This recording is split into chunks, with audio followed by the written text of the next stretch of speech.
Tras el apoyo que le dieron 31 estados que forman parte de la Alianza Atlántica a Ucrania en la cumbre de la OTAN en Vilna, esta semana Rusia respondió congelando el acuerdo de exportación de granos ucranianos del Mar Negro.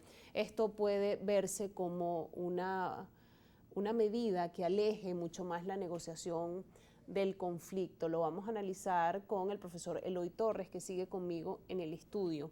Profesor, la negociación parece cada vez más lejos con esta decisión de Rusia y con, digamos, la postura que asumió la OTAN en la cumbre la semana pasada. Bueno, la negociación es un proceso que no se le puede dar un lapso. En tal fecha se va a acabar la negociación. Hay siempre dos ejemplos que Henry Kissinger declaró en una ocasión a propósito de la negociación por la cuestión del Vietnam, que lo criticaron como a los 2 o 3 años de estar negociando en París todo el tiempo, un día y 2 días, volvían a negociar. Dice, sí, es que eso es la negociación. Fracasó hoy, nos sentamos mañana a volver a negociar. Volvió a fracasar, nos volvemos a sentar a negociar hasta que al fin encontramos un punto intermedio en el cual tanto ustedes como nosotros acordemos una salida del conflicto. Que todo conflicto, en eso soy bastante realista, todo conflicto tiene su fin, porque ningún conflicto dura para toda la vida. Así que hay que tener, yo diría, no tanto, hay que tener paciencia. Yo sé que eso es muy duro porque hay gente que muere, la economía se desmorona en todas partes, hay unos efectos perniciosos y sin embargo soy de la tesis que viene un proceso de negociación y creo que esta jugada que ha hecho Rusia de congelar el acuerdo para la exportación de grano es una jugada que se encontró en estos momentos para darle un vuelco al conflicto y encontrar un punto intermedio para una negociación. El año pasado, para llegar a este acuerdo de exportación de cereales, Turquía jugó un papel fundamental. De hecho, se decía que Erdogan podría ser una de las piezas fundamentales para que la negociación se diera, esos intentos de negociación del año pasado. Ahora, cuando ya Turquía finalmente permite que Suecia desbloquea todas las posibilidades para que Suecia entre en la OTAN, ¿quién podría ser el mediador? ¿Puede seguir siendo Turquía? No, creo que Turquía está haciendo un juego, Erdogan está haciendo un juego un tanto peligroso, por cuanto eso no le permite a él convertirse en lo que él sí quiso convertirse, en ser el adalid del mundo islámico, ¿no? Independientemente si era chiita o era sunita, porque el mundo islámico sabe que se divide en máximo en 2 o 3 facciones, los chiitas, que son fundamentalmente orientados, dirigidos por Irán, por Persia, y los sunitas, que en su mayoría son los países árabes, en los cuales hay presencia de ambos dos en todo ese espacio geográfico y geopolítico. Posiblemente comience a jugar un papel más decisivo China. Estoy convencido de que China es el gran factor, en primer lugar, que se beneficia de todo el conflicto que hay entre Ucrania y Rusia, con la OTAN incluso. China es el factor que está decidiendo, incluso ha prometido, ha dicho que no le brinda armas porque no están de acuerdo con el conflicto, porque China no quiere el conflicto. Además, China tiene pendiente un tema que si, en mi opinión, que si ella se convierte en un factor que decida el tema de la guerra de Ucrania y Rusia, ella tiene pendiente el tema de Taiwán, con el cual van a tener una autoridad muy grande para poder resolver el tema también de Taiwán en beneficio de ellos, por supuesto.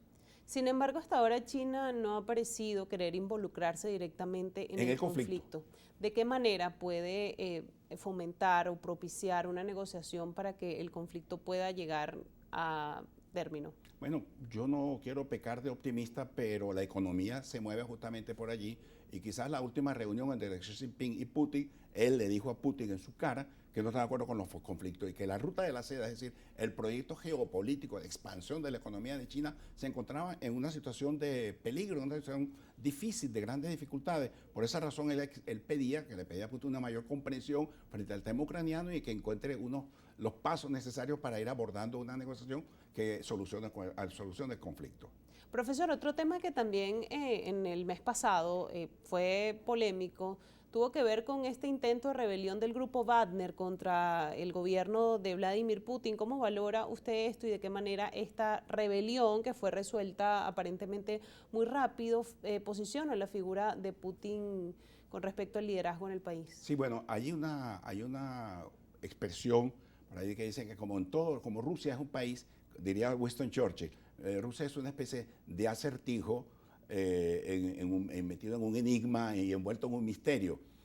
En efecto, Rusia ha demostrado que es eso, ¿no? Por cuanto no se sabe qué fue lo que pasó allí. Uno intuye que el grupo Wagner, en efecto, por estar enfrentado a las Fuerzas Armadas, porque las Fuerzas Armadas se quejaron del manejo que ha llevado a cabo el grupo Wagner, estos grupos paramilitares, que eso no existía en ninguna parte del mundo y que Rusia, cuyo ejército, el ejército rojo, el que derrotó a las tropas hitlerianas en Stalingrado y que llegó a Berlín, se encuentre chantajeado por un grupo de mercenarios llamados los Wagner, el grupo Wagner, justamente porque esas son una especie de tontón macuts con armas y con misiles y con cohetes y con todo eso, que con recursos, todo eso se lo dio el Kremlin, se lo dio Putin. Eso creó una tensión, una brecha de tensión entre Putin y las Fuerzas Armadas.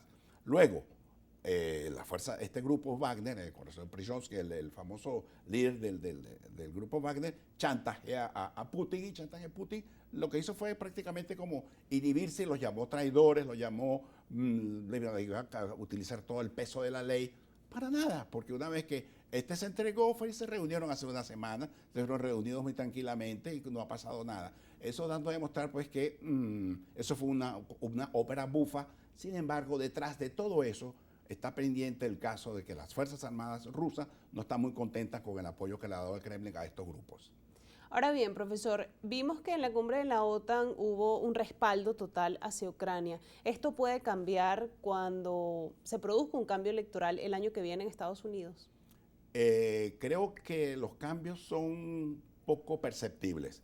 Porque hay que entender que la política norteamericana, la política internacional norteamericana, la política exterior, perdón, norteamericana es una política exterior bipartidista. Lo que piensan los demócratas lo hacen los republicanos y lo que los republicanos piensan lo hacen los demócratas. Por esta razón hay que entender, claro, hay un conjunto de matices que los diferencian, pero en su esencia es lo mismo.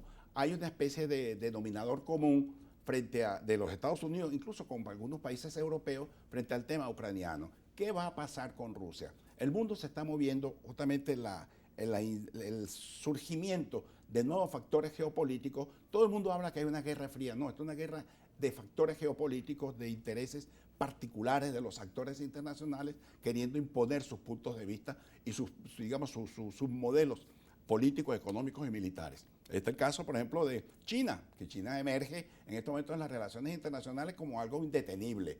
¿Qué va a pasar más adelante? ¿Por qué razón los Estados Unidos no buscan más bien un entendimiento con Putin para frenar el avance chino? Por el contrario, están tratando más bien de agostar a China, a Rusia, mientras que China está creciendo, se está empoderando en las relaciones internacionales, no solamente que se va a convertir en la economía más próspera y más dinámica del siglo después del 2050, sino que se va a convertir, toda economía traduce automáticamente una cultura, traduce factores políticos, geopolíticos, militares y culturales.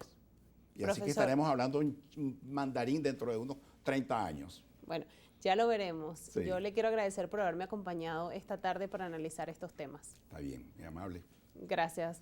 Gracias por venir, gracias por acompañarme y gracias a ustedes, amigos, por la sintonía y por acompañarnos en el análisis de los temas que destacan en la agenda internacional. La invitación es para el día de mañana, como siempre, a las 2 de la tarde. Feliz tarde a todos.